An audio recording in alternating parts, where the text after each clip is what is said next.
ನೀವೇನಾದ್ರೂ ಹೊಸ restaurant, cafe ಅಥವಾ ಪಬ್ ಶುರು ಮಾಡ್ಬೇಕು ಅಂತ ಯೋಚನೆ ಮಾಡ್ತಿದ್ದೀರಾ? ಹಾಗಾದ್ರೆ ಈ ವಿಡಿಯೋನ ಕೊನೆವರೆಗೂ ನೋಡಿ.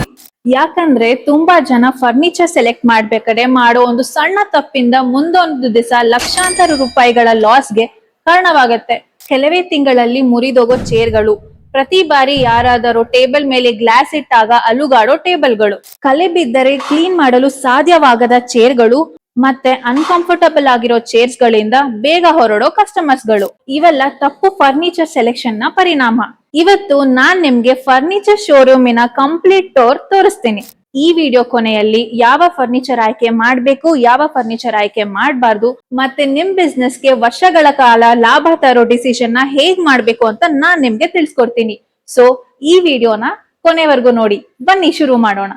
ಗರ್ನಿಶ್ ಕೇವಲ ಫರ್ನಿಚರ್ ಮಾಡುವ ಸಂಸ್ಥೆ ಅಲ್ಲ. ನಾವು ಕಂಪ್ಲೀಟ್ ಆಗಿ ರೆಸ್ಟೋರೆಂಟ್ ಮತ್ತೆ ಹಾಸ್ಪಿಟಾಲಿಟಿ ಇಂಡಸ್ಟ್ರಿ ರಿಲೇಟೆಡ್ ಫರ್ನಿಚರ್ ಗಳ ಮೇಲೆ ಪೂರ್ತಿ ಗಮನ ಹರಿಸ್ತೀವಿ. ಮನೆಯ ಫರ್ನಿಚರ್ ಅಲ್ಲ, ಆಫೀಸ್ ಫರ್ನಿಚರ್ ಅಲ್ಲ, ರೆಸ್ಟೋರೆಂಟ್ಗಳು, ಕೆಫೆಗಳು, ಪಬ್ಗಳು ಮತ್ತೆ ಹೋಟೆಲ್ಗಳಿಗೆ ಬೇಕಾಗಿರುವ ಕಮರ್ಷಿಯಲ್ ಫರ್ನಿಚರ್ ಗಳೇ ನಮ್ಮ ಸ್ಪೆಷಾಲಿಟಿ. ಹೈದರಾಬಾದ್ ಅಲ್ಲಿ ಸ್ಟಾರ್ಟ್ ಆದ ನಮ್ಮ ಜರ್ನಿ ಇವತ್ತು ಬ್ಯಾಂಗ್ಳೂರ್ ವರೆಗೂ ಬಂದಿದೆ. ಇಲ್ಲಿ ನೀವು ನೋಡೋ ಪ್ರತಿಯೊಂದು ಫರ್ನಿಚರ್ ಕೂಡ ನಿಮ್ಮ ಬಿಸ್ನೆಸ್ ನೀಡ್ಸ್ ನ ಗಮನದಲ್ಲಿ ಇಟ್ಕೊಂಡೇ ಮಾಡಲಾಗಿದೆ. ಬರೀ ಚೆನ್ನಾಗಿ ಕಾಣಿಸೋದ್ ಮಾತ್ರ ಅಲ್ಲ, ಲಾಂಗ್ ಟರ್ಮ್ ಬಳಕೆ, ಈಸಿಯಾಗಿ ಸಾಗಿಸಬಹುದಾದ ಮತ್ತು ಕಸ್ಟಮರ್ಸ್ ಕಂಫರ್ಟಬಲ್ ಕೂಡ ತುಂಬಾ ಇಂಪಾರ್ಟೆಂಟ್. ಮೊದಲು ಹೆಚ್ಚಿನ ಜನ ಆಯ್ಕೆ ಮಾಡೋ ಕ್ಯಾಟಗರಿಯಿಂದ ಸ್ಟಾರ್ಟ್ ಮಾಡೋಣ. Cafe and casual dining chairs.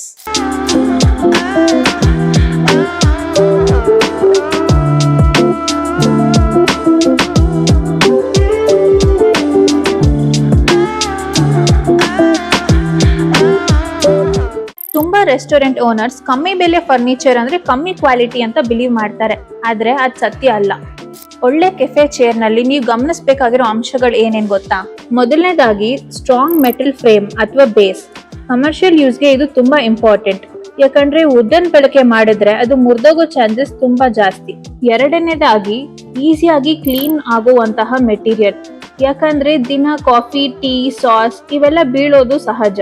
ಮೂರನೇದಾಗಿ ಕಂಫರ್ಟ್, ಯಾಕಂದ್ರೆ ಊಟ ಚೆನ್ನಾಗಿಲ್ಲ ಅಂದ್ರೂ ಕಂಫರ್ಟಬಲ್ ಇಲ್ಲ ಅಂದ್ರೆ ಕಸ್ಟಮರ್ಸ್ ಎದ್ದೋಗೋ ಚಾನ್ಸಸ್ ತುಂಬಾ ಜಾಸ್ತಿ. ಈ ಮೇಲಿನ 3 ಅಂಶಗಳನ್ನು ಸೇರಿಸಿ ನಾಲ್ಕನೇದಾಗಿ ನಿಮ್ ಇಂಟೀರಿಯರ್ ಥೀಮ್ಗೆ ಮ್ಯಾಚ್ ಆಗೋ ಡಿಸೈನ್. ಈ ಅಂಶಗಳಿರೋ chairs quick service restaurant, casual cafe ಮತ್ತೆ ಡೈನಿಂಗ್ ಹೊಂದಿರೋ ಕ್ಲೌಡ್ ಕಿಚನ್ಗೆ ಅತ್ಯುತ್ತಮ ಆಯ್ಕೆ ಆಗಿದೆ. ಈಗ ಸ್ವಲ್ಪ ಪ್ರೀಮಿಯಂ ಸೆಕ್ಷನ್ಗೆ ಬರೋಣ. ನೀವೊಂದು ಒಳ್ಳೆ ಕೆಫೆ, ಬೊಟಿಕ್ ರೆಸ್ಟೋರೆಂಟ್ ಅಥವಾ ಡೈನಿಂಗ್ ಸ್ಪೇಸ್ ನ ಓಪನ್ ಮಾಡ್ತಿದ್ರೆ ನನ್ನ ಪ್ರಕಾರ ಈ ಸೆಕ್ಷನ್ ಅಲ್ಲಿ ನೀವು ಸ್ವಲ್ಪ ಹೆಚ್ಚು ಖರ್ಚು ಮಾಡೋದು ಒಳ್ಳೇದು. ಕಸ್ಟಮರ್ಸ್ ಕಂಫರ್ಟಬಲ್ ಇದ್ದಾಗ ಅವರು ಜಾಸ್ತಿ ಹೊತ್ತು ಕುತ್ಕೊಂತಾರೆ. ಅವರು ಜಾಸ್ತಿ ಹೊತ್ತು ಕುತ್ಕೊಂಡ್ರೆ ಅವರು ಜಾಸ್ತಿ ಆರ್ಡರ್ ಮಾಡ್ತಾರೆ. ಅವರು ಜಾಸ್ತಿ ಆರ್ಡರ್ ಮಾಡಿದ್ರೆ ನಿಮ್ ಪ್ರಾಫಿಟ್ ಜಾಸ್ತಿ ಆಗುತ್ತೆ.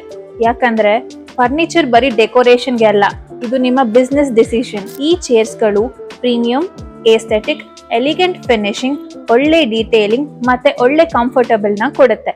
ಅದೇ ರೀತಿ ಕಮರ್ಷಿಯಲ್ ಬಳಕೆಗೂ ನಿಮ್ಗೆ ಸುಲಭವಾಗುತ್ತೆ. ಈಗ fine dining restaurant, luxury hospital brands ಅಥವಾ ಪ್ರೀಮಿಯಂ ಕೆಫೆ ಸೆಕ್ಷನ್ಗೆ ಬಂದ್ರೆ ಫರ್ನಿಚರ್ ಬರೀ ಉಪಯೋಗಕ್ಕೆ ಮಾತ್ರ ಬರಬಾರ್ದು, ಅದು ಸಂಪೂರ್ಣ ವಾತಾವರಣನೇ ಸೃಷ್ಟಿ ಮಾಡಬೇಕು. ಇಲ್ಲಿ ನೀವು premium leather finish, elegant back design, clean style look ಮತ್ತೆ ಸಾಫ್ಟ್ ಪ್ಯಾಡೆಡ್ ಕಂಫರ್ಟ್ ಹೊಂದಿರೋ ಕಲೆಕ್ಷನ್ಸ್ ನ ನೋಡ್ಬೋದು. ಇದು ನೋಡಕ್ಕೆ ವುಡ್ ಅಥವಾ ಮರದಿಂದ ಮಾಡಿರೋ ತರ ಕಾಣಿಸುತ್ತೆ, ಆದ್ರೆ ಇದ್ರ ಒಳಗಡೆ ಕಮರ್ಷಿಯಲ್ ಗ್ರೇಡ್ ಮೆಟೀರಿಯಲ್ಸ್ ನ ಬಳಸಲಾಗಿದೆ. ಯಾಕಂದ್ರೆ ರೆಸ್ಟೋರೆಂಟ್ ಗಳಲ್ಲಿ ಮರದ ಫರ್ನಿಚರ್ ಹಾಳಾಗೋ ಸಾಧ್ಯತೆ ಜಾಸ್ತಿ ಇದೆ. ಕಸ್ಟಮರ್ಸ್ ಒಳಗಡೆ ಬಂದು ಅವ್ರ ಫಸ್ಟ್ ಟೈಮ್ ಕುತ್ಕೊಳ್ಳೋ ಕ್ಷಣ ಇಂದಾನೆ ಅವ್ರ ಕಂಪ್ಲೀಟ್ ಡೈನಿಂಗ್ ಎಕ್ಸ್ಪೀರಿಯನ್ಸ್ ಸ್ಟಾರ್ಟ್ ಆಗುತ್ತೆ. ಆ ಫಸ್ಟ್ ಟೈಮ್ ಎಕ್ಸ್ಪೀರಿಯನ್ಸ್ ನ ಅತ್ಯುತ್ತಮಗೊಳಿಸೋದೆ ಈ ಚೇರ್ ನ ಉದ್ದೇಶ.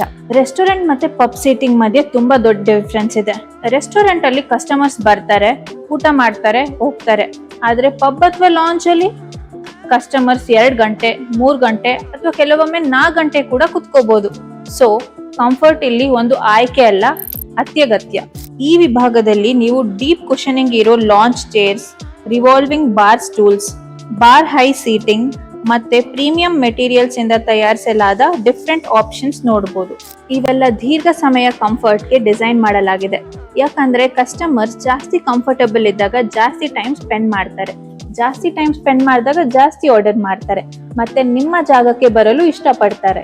ಬಾರ್ ಹೈಟ್ ಸೀಟಿಂಗ್, ವಿಶೇಷವಾಗಿ ಕೌಂಟರ್ ಸೆಟಪ್ಗಳು ಬ್ರೀವರಿಗಳು, ಪ್ರೀಮಿಯಂ ಕೆಫೆ ಬಾರ್ಗಳು ಮತ್ತು ಓಪನ್ ಕಿಚನ್ ಕಾನ್ಸೆಪ್ಟ್ಗಳಿಗೆ ಅತ್ಯುತ್ತಮ ಆಯ್ಕೆಯಾಗಿದೆ. ತುಂಬಾ ರೆಸ್ಟೋರೆಂಟ್ ಓನರ್ಸ್ ದುಬಾರಿ ತಪ್ಪು ಮಾಡೋ ಸ್ಥಳ ಇದೆ, ಔಟ್ಡೋರ್ ಫರ್ನಿಚರ್ ಸೆಲೆಕ್ಷನ್. ನೋಡೋಕೆ ತುಂಬಾ ಚೆನ್ನಾಗಿರೋ ಫರ್ನಿಚರ್ ನ ಸೆಲೆಕ್ಟ್ ಮಾಡ್ತಾರೆ, ಆದ್ರೆ ಸಾಮಾನ್ಯ ಇಂಡೋರ್ ಫರ್ನಿಚರ್ ಮಳೆ, ಬಿಸಿಲು, ಧೂಳು ಮತ್ತು ಹವಾಮಾನ ಬದಲಾವಣೆಗೆ ಕೇವಲ 6 ತಿಂಗಳಲ್ಲಿ ತುಕ್ಕು ಹಿಡಿಯಲು ಸ್ಟಾರ್ಟ್ ಆಗುತ್ತೆ. ಬಣ್ಣ ಹೋಗ್ಬಿಡುತ್ತೆ, ಕೆಲವೊಮ್ಮೆ ಕಂಪ್ಲೀಟ್ ಆಗಿ ಹಾಳಾಗ್ಬಿಡತ್ತೆ.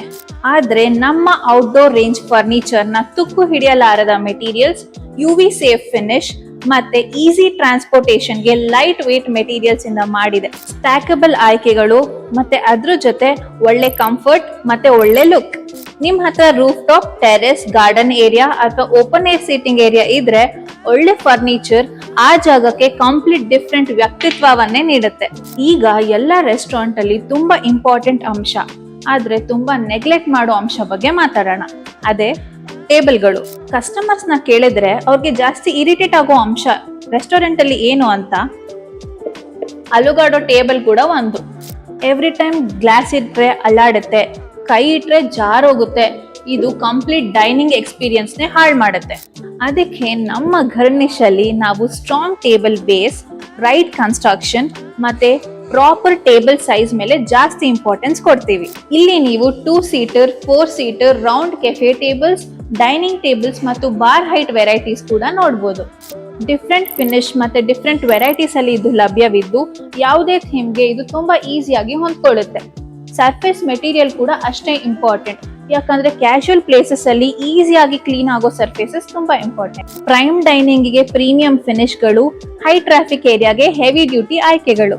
ಈಗ ನಿಮ್ ಮನ್ಸಿಗೆ ಒಂದ್ ಪ್ರಶ್ನೆ ಬರ್ಬೋದು, ತುಂಬಾ ಜನ ಫರ್ನಿಚರ್ ಸಪ್ಲೈಯರ್ಸ್ ಇರ್ತಾರೆ, ಅರೆ ಘರ್ನಿಶ್ ಯಾಕೆ?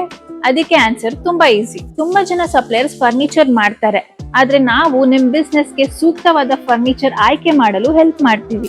ನೀವು ಕೆಫೆ ಸ್ಟಾರ್ಟ್ ಮಾಡ್ತೀರಾ, ಅದಕ್ಕೆ ತಕ್ಕ ಸಜೆಷನ್ ನಾವು ಕೊಡ್ತೀವಿ. ಫೈನ್ ಡೈನಿಂಗ್ ರೆಸ್ಟೋರೆಂಟ್ ಸ್ಟಾರ್ಟ್ ಮಾಡ್ತೀರಾ, ಅದಕ್ಕೆ ಬೇರೆ ರೀತಿ ಸಜೆಷನ್ಸ್ ಕೊಡ್ತೀವಿ. ಪಬ್ ಅಥವಾ ಲಾಂಜ್ ಸ್ಟಾರ್ಟ್ ಮಾಡ್ತಿದ್ದೀರಾ, ಅದಕ್ಕೆ ಕಂಪ್ಲೀಟ್ ಸೀಟಿಂಗ್ ಸೊಲ್ಯೂಷನ್ ನಾವು ಕೊಡ್ತೀವಿ. ಇದ್ರ ಜೊತೆ ನಿಮ್ ರೆಸ್ಟೋರೆಂಟ್ ಟೈಮ್ ಲೈನ್ಸ್ ಎಷ್ಟು ಇಂಪಾರ್ಟೆಂಟ್ ಅಂತ ನಮಗ್ ಚೆನ್ನಾಗಿ ಅರ್ಥ ಆಗುತ್ತೆ. ಅದಕ್ಕೆ ನಾವು ರೆಡಿ ಸ್ಟಾಕ್ಸ್ ಮತ್ತೆ ಫಾಸ್ಟರ್ ಅವೈಲೇಬಿಲಿಟಿ ಮೇಲೆ ಜಾಸ್ತಿ ಗಮನ ಹರಿಸ್ತೀವಿ. ನಿಮ್ಮ ಬಿಸ್ನೆಸ್ ಇನಾಗ್ರೇಷನ್ ಫರ್ನಿಚರ್ ಇಂದ ಪೋಸ್ಟ್ಪೋನ್ ಆಗದಂತೆ ನಾವು ನೋಡ್ಕೊಂತೀವಿ. ಹೈದರಾಬಾದ್ ನ ಅನೇಕ ಸಕ್ಸಸ್ಫುಲ್ ರೆಸ್ಟೋರೆಂಟ್ ಜೊತೆ ಕೆಲಸ ಮಾಡಿದ ಎಕ್ಸ್ಪೀರಿಯನ್ಸ್ ನ ನಾವು ಈಗ ಬೆಂಗಳೂರಿಗೂ ತಗೊಂಡ್ ಬಂದಿದೀವಿ. ನೀವು restaurant, cafe, hotel, pub, lounge ಅಥವಾ ಯಾವುದೇ ಹಾಸ್ಪಿಟಾಲಿಟಿ ಬಿಸ್ನೆಸ್ ಓಪನ್ ಮಾಡ್ಬೇಕಂತ ಥಿಂಕ್ ಮಾಡ್ತಿದ್ರೆ ಒಮ್ಮೆ ಘರ್ನಿಶ್ಗೆ ಭೇಟಿ ಮಾಡಿ. ಫರ್ನಿಚರ್ ನ ನೀವೇ ಸ್ವತಃ ನೋಡಿ ಕುತ್ಕೊಂಡು ಕಂಫರ್ಟ್ ನು ಅನುಭವಿಸಿ. ಮೆಟೀರಿಯಲ್ಸ್ ನ ಕಂಪೇರ್ ಮಾಡಿ ಮತ್ತೆ ಏನೇ ಡೌಟ್ಸ್ ಇದ್ರು ನಮ್ನ ಕೇಳಿ. ಯಾಕಂದ್ರೆ ನೀವ್ ಇವತ್ ಸೆಲೆಕ್ಟ್ ಮಾಡೋ ಫರ್ನಿಚರ್ ಮುಂದಿನ ಹಲವು ವರ್ಷಗಳ ಕಾಲ ನಿಮ್ಮ ಬಿಸ್ನೆಸ್ಗೆ ನೆರವಾಗಬೇಕು. ಅದ್ರ ಬದಲು ಅನಗತ್ಯ ಖರ್ಚುಗಳಿಗೆ ಒಂದು ಕಾರಣವಾಗಬಾರ್ದು. ಫಸ್ಟ್ ಟೈಮ್ ನೀವ್ ಸೆಲೆಕ್ಟ್ ಮಾಡಕ್ಕೆ ಮತ್ತೆ ಆ ಸೆಲೆಕ್ಷನ್ಗೆ ನಾವ್ ಹೆಲ್ಪ್ ಮಾಡಕ್ಕೆ ಇದೀವಿ. ಶೋರೂಮ್ ಲೊಕೇಶನ್ ಲಿಂಕ್ ಕೆಳಗಡೆ ಇರೋ ಡಿಸ್ಕ್ರಿಪ್ಷನ್ ಬಾಕ್ಸ್ ಅಲ್ಲಿ ಇದೆ. ಮತ್ತೆ ಈ ವಿಡಿಯೋ ನಿಮ್ಗೆ ಇಷ್ಟ ಆಗಿದ್ರೆ ಲೈಕ್ ಮಾಡಿ, ಶೇರ್ ಮಾಡಿ ಮತ್ತೆ ಈ ಚಾನೆಲ್ ನ ಸಬ್ಸ್ಕ್ರೈಬ್ ಮಾಡಿ.